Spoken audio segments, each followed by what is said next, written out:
The Euro Yard is back, and today we continue on with our scoring of past Eurovision Song Contests. Here we focus on the 1962 contest held in Luxembourg. Remember, for our rankings of previous contests, you can subscribe to and peruse our YouTube channel and see the rankings at theeuroyard.com. Back to 1962, let's look at some basic notes about the contest. Of course, this was won by France, but we will get to that. This was the 7th one, but the first to be held in Luxembourg. Through the present, they would later go on to host several more times, the most recent being in 1984, but we'll save that for another day. This contest was held on March 18th, which was the same date as the contest the year before. This was held on a Sunday, and as of 2024, this is the last time a grand final was not held on a Saturday. Finally, just like in 1961, there were 16 participating countries, but no newcomers or exits, so the lineup was the same. For a reminder on how we score, we have a 500-point system, but we break those down into categories and then subcategories, which you see on your screen. We weigh overall impression and vocals the most heavily, while composition and lyrics are a slightly smaller factor, and staging is the smallest factor. Back in the day, there essentially was no staging, so keep that in mind. The maximum score any song can get is 500 points, but it's never happened, and it likely never will, since that requires a degree of perfection of which human beings are probably not capable.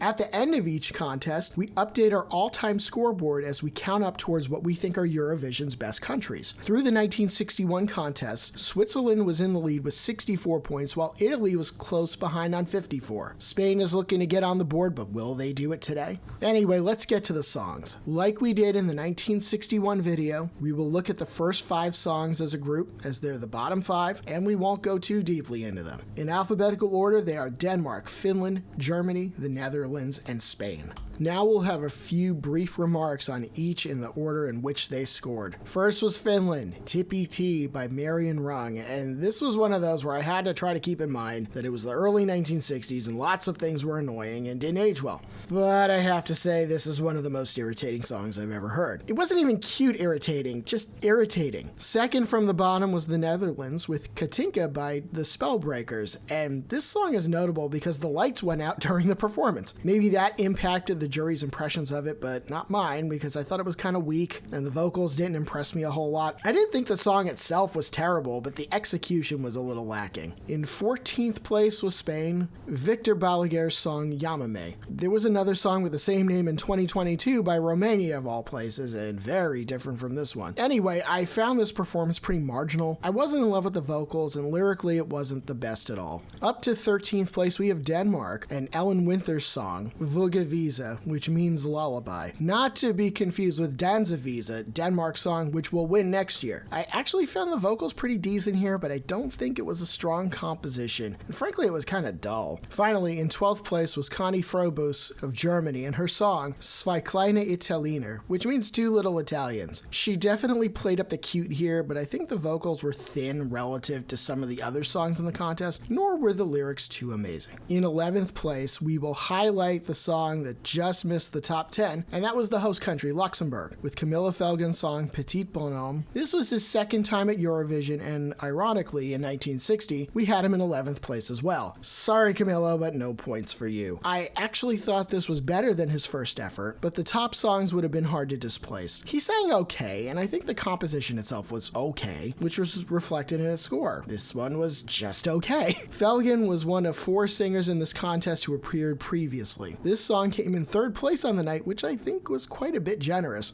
Now we move into the top 10, and at number 10 we have Sweden with Inger Berggren's song Solak 4, which means sun and spring. She did fine overall, though I think the song started out in a relatively strong position and got more annoying over time. Those notes she was going for at the end, not really what I was looking for, but I could have done without all of that. But I thought the composition was decent overall and good enough for 10th place. Inger was tied for 7th on the night in 1962. Up to 9th, it's Switzerland and Jean-Philippe's number Le Retour, which is to say The Return. He appeared at Eurovision in 1959, representing France with a song I couldn't stand, to be honest, but this one was a lot less grating. Aside from backhanded compliments, I thought he sang fine. The song was a little more serious, but I also think it was just better. I got to appreciate his vocals more this time around. Not bad, so Switzerland gets 9th place and 2 points, and 2 points is exactly what it got in 1962, tying it for 10th place. In 8th place, getting 3 points on our all-time scoreboard, we have Austria with Nur in der Wiener Luft by Eleanor Schwartz, and the song title translates to Only in the Viennese Air. I thought the vocals were very, very good, which they were. People don't sing like that at Eurovision anymore, and if they did, they wouldn't get out of the semifinal. The problem is that I don't think the rest of the song around those vocals was good enough to support this little night at the opera that we had with Eleanor. This song was pretty dull and made little impact on me as a musical composition, but her vocals got her to 8th, which I think is a fair ranking. However, the night of the contest, this came in a 4-way tie for last with null points. We put Belgium in 7th place and gave Fouleclair 4 points for his song Ton Nam. This was his 4th and final appearance at Eurovision with 0 wins. You might not get the reference, but he was like the Buffalo Bills of Eurovision. He is one of only a few performers to have sung at Eurovision 4 times. As for this song, lyrically I liked it, and though the pace was slow, the sound was decent, and kind of like France's song, I feel like I got to appreciate his vocals. I don't know if I think this was his best song out of the 4, but it was one of the better ones as far as I'm concerned. He finished in a last place tie, but I think he deserved better. Sliding up to 6th place, getting 5 points, was Norway. Here was Inger Jacobsen's song Come Sol Come Rain, which means Come Sun Come Rain. I thought her vocals were pretty good, some of the better vocals out of all 16 performers. Was it a little dull? Sure, because in 1962, it seems like songs were either boring or annoying with a little in between. However, Inger's song here was pretty, and on previous watches of the contest, we had it rated a lot higher. Once we factored in a few other things, however, it settled back at 6th place. The juries had her tied for 10th. Into the top 5 we go, and today it's Yugoslavia netting 6 points with Lola Novakovic's song Nepali Svetla i Sumrak, which is Croatian for Don't Turn On the Lights at Dusk. Very interesting title, isn't it? She came in 4th place in the contest, so not too far off of where we rated it. It was sedate, but her vocals were fine, and the composition itself was at least decent. The sound was pretty good, and I liked the orchestral arrangement, especially with the saxophone.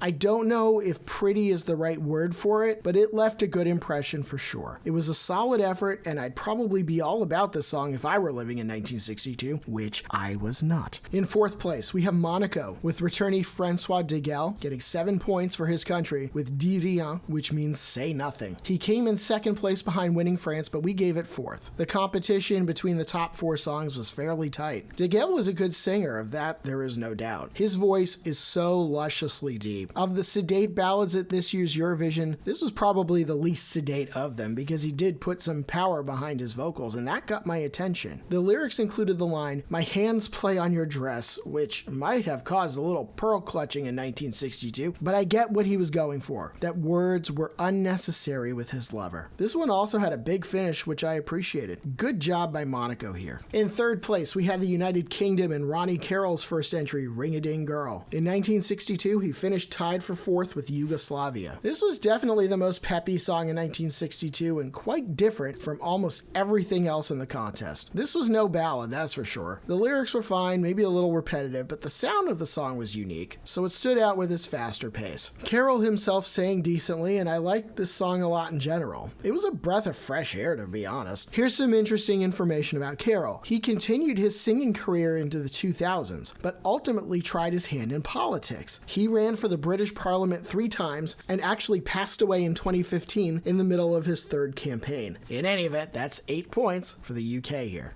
The silver medal this year goes to the winning song from France, Isabelle Aubré's song Un Premier Amour, which means a first love. She won this contest in a bit of a rout, getting double the score of 2nd place Monaco. Ultimately, the reason that this song probably didn't clip our top spot for the win was because I did find the song a little too slow, but her vocals were exceptional. That can make up for a lot of things, but as we saw in the case of Austria, definitely not all of them. Aside from being a little slow, I didn't hate the composition, and I have a very strong impression of her as a performer. We're still in the era where there are going to be a lot of French love songs, so it's no shock that this won, but it wasn't undeserving either. That's 10 points, 10 points to France. Finally, the gold medal, 12 points, we again go to Italy. This was Claudio Villa's song Addio Addio, which deserved way better than the 9th place it got in Luxembourg that year. My one critique is that the lyrics were perhaps some of the weaker ones we saw in 1962. There wasn't a lot to them, but they had some interesting lines like, "Our love has become salt like seawater." When I think of love, I don't think of salt water at a beach, but he did, which is why he's the musician and I'm not. His vocals were quite good, and it was hard to find any flaws in them. Vilas showed off a lot of range here, and I was pretty impressed. It was so smooth, and it's a little irksome that this vocal performance only got him 9th place.